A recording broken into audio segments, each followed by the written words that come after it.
سورہ فاتحہ کے پڑھے بغیر کوئی نماز نہیں ہوتی. لا صلاۃ، کوئی نماز نہیں. صلاۃ یا نکرہ ہے، کوئی نماز نہیں. چاہے وہ فرض نماز ہو، سنت ہو، نفل ہو، جنازے کی نماز ہو، تہجد کی نماز ہو، کوئی بھی نماز ہو، اگر آپ سورہ فاتحہ نہیں پڑھیں گے تو آپ کی نماز نہیں ہوگی. نماز نہیں ہوگی. بولے مولانا مجبوری ہے، یہ مجھے تو یاد نہیں ہے. یاد نہیں ہے تو یہ آپ کی غلطی ہے، آپ نے یاد کیوں نہیں کیا؟ مولانا یاد نہیں کر پاتے ہیں. اچھا، ماں کی پیٹ سے جب آپ پیدا ہوئے تھے تو کاشتکاری کا کام آپ جانتے تھے؟ نہیں. کیسے سیکھ گئے؟ بلڈنگ بنانے کا کام جانتے تھے؟ نہیں. کیسے سیکھ گئے؟ اسٹیج بنانے کا کام جانتے تھے؟ نہیں. کیسے سیکھ گئے؟ دھیان آپ نے نہیں دیا ہے اس پر، اسی لیے آپ نے سیکھا نہیں. مجبوری اجبوری یہ بہانہ نہیں چلے گا. نبی نے کہہ دیا نماز نہیں ہوگی تو نہیں ہوگی.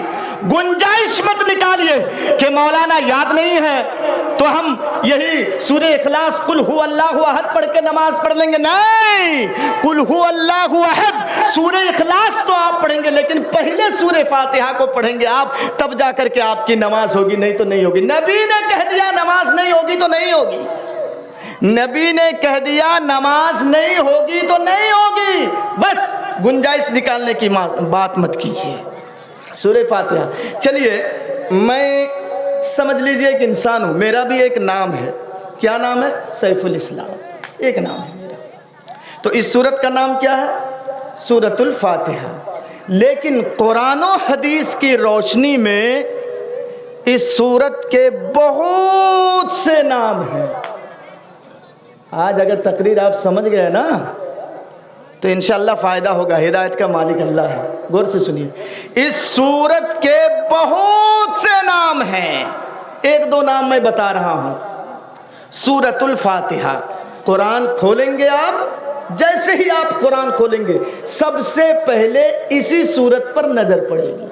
سورۃ الفاتحہ. اس مناسبت سے اس سورت کا کیا نام رکھا گیا؟ سورۃ الفاتحہ. آگے بڑھیے. اس سورت میں کیسے مانگا جاتا ہے؟ ہم آپ سے 2000 روپے ادھار لیں گے، مجھے ضرورت ہے، ابھی میرے پاس پیسے نہیں ہیں، میں آپ سے ادھار لوں گا. تو مانگنے کا طریقہ سکھایا گیا ہے. مانگنے کا طریقہ سکھایا گیا ہے. یہاں دعا ہے، اس لیے اس سورت کا ایک نام سورۃ الدعا بھی ہے. اچھا، یہ سورت نماز میں پڑھی جاتی ہے اور بار بار پڑھی جاتی ہے. بار بار کا مطلب سمجھے نا؟ ہم 2 رکعت نماز پڑھ رہے ہیں، سمجھ لیجئے ابھی کچھ دیر بعد فجر کی نماز پڑھیں گے نا. فجر کی نماز اللہ اکبر، دعائے ثنا کے بعد الحمدللہ رب العالمین پڑھیں گے. اس کے بعد کوئی دوسری سورت، رکوع میں چلے گئے، سجدے میں چلے گئے، سجدہ کے بعد جب آپ دوسری رکعت کے لیے اٹھیں گے تو پھر پہلے سورۃ الفاتحہ، اس کے بعد کوئی دوسری سورت. بار بار پڑھی جاتی ہے یہ سورت.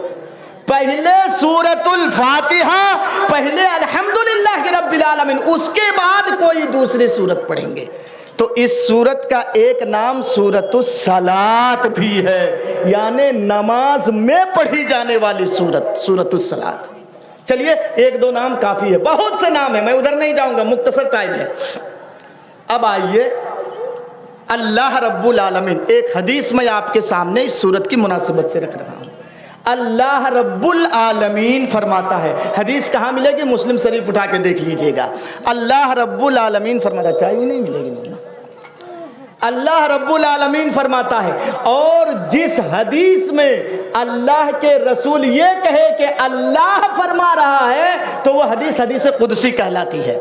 یاد رہے گی نا بات یاد رہے گی نا؟ جس حدیث میں اللہ کے رسول کہے کہ اللہ فرماتا ہے تو اس حدیث کو حدیث قدسی کہا جاتا ہے.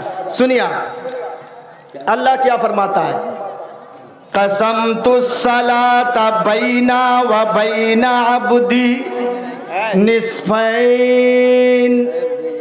میں نے نماز کو میرے اور میرے بندوں کے درمیان آدھا آدھا بانٹ دیا ہے.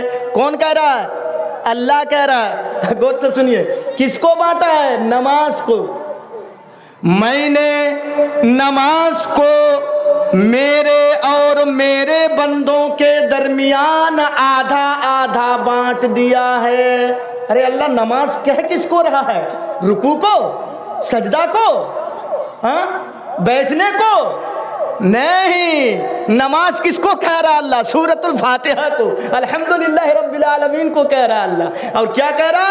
میں نے آدھا آدھا بانٹ دیا ہے, آدھا میرے لیے اور آدھا بندے کے لیے. ایک چیز بھول گیا میں بتا دوں, اس کے اندر 7 آیتیں ہیں. کتنی آیتیں؟ 7.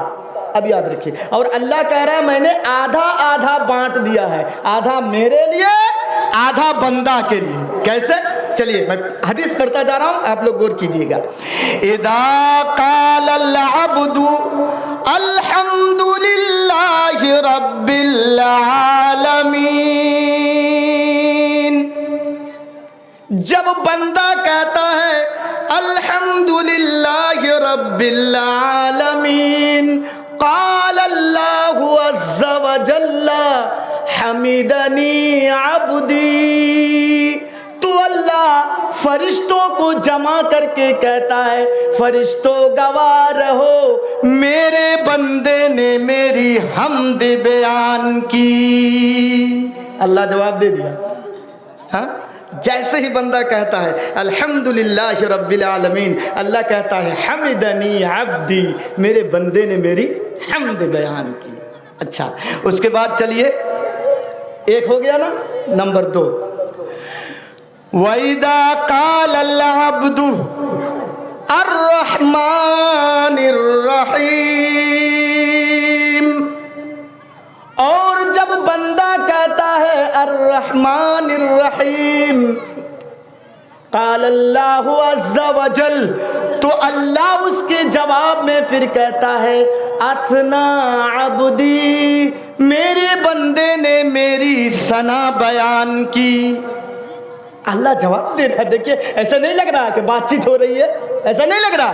ایک جملہ آپ بول کے ٹھہر گئے تو اس کا جواب مل رہا ہے, ایسے نہیں ہو رہا. اللہ اکبر. 2 چیزیں ہو گئی. نمبر 3, وَإِذَا قَالَ الْعَبْدُ مَالِكِ يَوْمِ الدِّينِ, اور جب بندہ کہتا ہے مالک یوم الدین, قال اللہ عز وجل, تو اللہ اس کے جواب میں پھر کہتا ہے مجدنی عبدی, میرے بندے نے میری بزرگی بیان کی. یہ 3 آیت کا تعلق کس سے ہے؟ اللہ سے. یاد رکھیے گا, سمجھیے تقریر. اب بہت سنے ہیں جہیز کے بارے میں, منتر التر بہت سنے ہیں آپ, اور اسی چینل والوں کے لیے منتر انتر ہم لوگ کم کر دیا. اپنے آپ کو سیفٹی رکھنا پڑتا ہے. سنیے بہت تقریر سن چکے ہیں.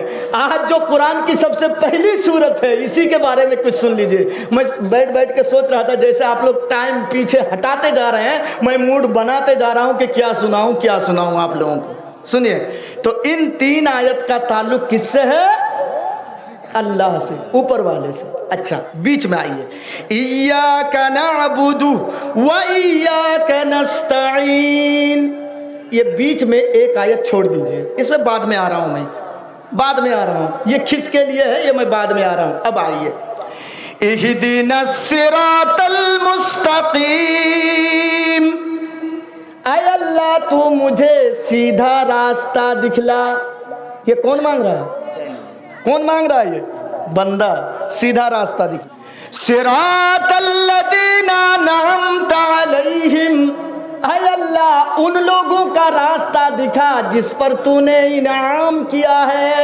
اچھا, غیر المغضوب علیہم ولا الضالین. یہ 3 آیت کا تعلق کس سے ہے؟ بندہ سے. تو 3 آیت کا تعلق اللہ سے, 3 آیت کا تعلق بندے سے ہے. غور کر کے سنیے گا, بات کو تھوڑا سمجھنے کی کوشش کیجیے. دیکھ رہے ہیں مانگنے کا طریقہ کیسے سکھایا گیا ہے اس میں.